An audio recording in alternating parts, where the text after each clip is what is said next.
maybe we're building our education system and our lessons, our curriculum, starting from the wrong end.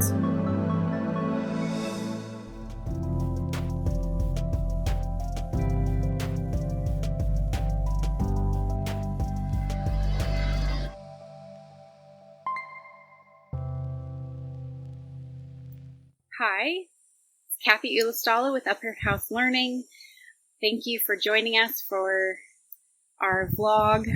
Today's issue we're going to be discussing is present motivation with students. Have you heard students frustrated with the classroom because they feel like what they're learning is worthless? It doesn't relate to what they're interested in. It doesn't relate to what they're worried about in life. And on the flip side of that, have you heard teachers express frustration that the students just aren't turning in work? They're not motivated. They don't seem to care about going to college. They don't seem to care about what they used to care about.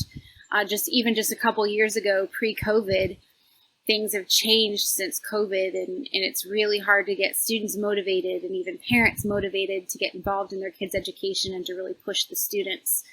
Well, here's my insight on this. This has been my approach all along, but I think especially now in education, we have to consider that maybe we're building our education system and our lessons, our curriculum, starting from the wrong end. What if we were to survey the students on their interests, their talents, their passions, what they're good at, and design what they're learning toward those gifts, those talents, those passions, what they actually want to do, and start forming the entire lesson, the entire structure of what they're learning based on those gifts, talents, and their own intrinsic motivations. So many times in education, we were challenged to motivate students in ways that were internal to them. So not just reward and punishment, extrinsic motivators, but what was truly important to them. And yet we didn't take time to survey them and to truly get down to the nitty gritty. Okay, what are your passions? What did you do? What do you do when you're on your free time and someone walks in? What do they catch you doing that you're passionate about? And how can we translate that into lessons in the classroom and their target, their goal, their path for education?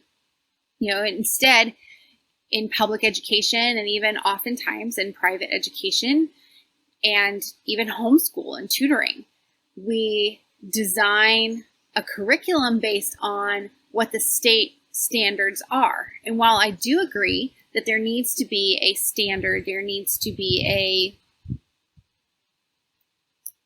holding accountable for the general populace, if we are just teaching to standards and to a test, then we're not giving the leeway, the wiggle room for catering, for designing lessons that are going to be interesting to students. No, they're not interested in going to college right now. They've had this taste of survival with COVID. They've had a taste of, I want to do something that's meaningful. So to go back into a classroom and to be told this is what you do, this is when, is very difficult. And I think teachers are seeing that difficulty with motivating them and even having parents on their side to complete work, because the work is mundane. It's not explained how that work relates to what their gifts and their passions are.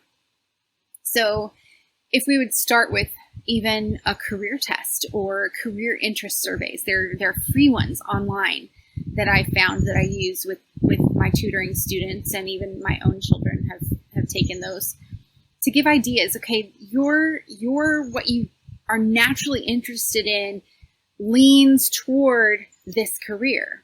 So see if they're interested in some extra courses that would go that direction. Also, if they know that we're working toward a goal that they have, toward a career or toward this skill set, and sharpening that skill set that they're interested in, they're more willing to do the background math work and the writing that goes along with it, and the grammar, and even science and social studies on the periphery of those things, to build that whole picture. So we cast this vision for the students, and then we help them get there through the basics. And then we're not fighting against their passions and what they've been designed to do. We're actually harnessing those things and putting them into their education to drive them forward. Now, some people think that by doing that, we're going to lower the bar for performance, or that the students will not be held to a standard, or not a thorough curriculum will not be taught. And that's not the case. All of those standards can be built in. And I realize this would be very difficult in a public school classroom where you have anywhere between 15 to 30 students. In New Orleans, we even had 33 at some points. So I understand that this is next to impossible in those circumstances. However, you could possibly work with someone, and I would be willing to do it. So you could work with someone to come in and interview the students and help train you, but also help you with some data gathering on the students, and then be able to design, and even if the school system is open to it, have the ability for them to be able to jump around from subject to subject throughout the school year. And I realize in a conventional school, this may not be possible, but I wanted to cast this vision, and sometimes we don't really know what to ask for or even what to hope for unless we've kind of been able to envision the possibilities. So I encourage you to dream big. Try to think outside the box. And if you'd like to join us, if you would like to be outside the box thinkers and assist in this venture, this adventure of finding students' passions and how to motivate them, how to flip the focus when designing curriculum, contact us. Let's talk about it. And if you're a parent and you'd like for this to be done with your student, we can advise on homeschool. We can advise through tutoring. I will say it's very difficult if the school does not have the flexibility to allow this kind of diverse thinking in the school, I guess more divergent thinking in the school, where we design the students' curriculum and where they can kind of hop around based on what piece we're working on when. It may not be something we can do at the public school, but we can talk about what it would take to do it in a private setting, and even have it something that would be supplementary to your child's education. So let's talk. This has been Kathy Ulostalo with our vlog on changing the starting point of our child's education, of planning our child's education. I hope you have a wonderful day. I hope it's cooler wherever you are than where I am. We'll talk to you soon. Bye-bye.